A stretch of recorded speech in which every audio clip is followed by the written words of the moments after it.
उभा राहतात लोक, आता यांच्या ह्याच्यात येणार नाहीत. संविधान प्रत्येक जण डोक्यावर घेणार. हे एवढे नालायक आहेत की वारीला सुद्धा बदनाम करायला निघालेत. निदान तुमचं राजकारणाचं केंद्र वारी तर करू नका.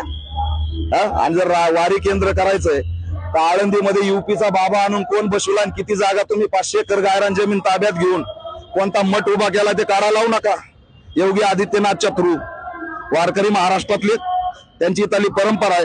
युपीतून कोण आणून बसवला इथं 500 एकरवर? म्हणजे तुम्ही जमिनी घेता तिकडून आणून त्या ठिकाणी जय शिवरायचा नारा बंद करून तिसराच नारा लावता.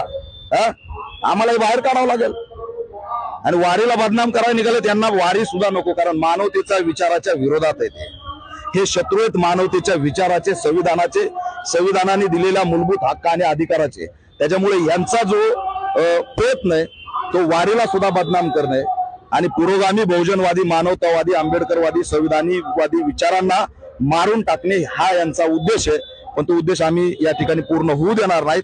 जन उठाव उभा करू आणि सत्तेला आलेली मस्ती आमच्या बापांनी जो आंदोलनाचा अधिकार दिलाय त्याच्या बळावरती उतरून टाकू हा इशारा देतो.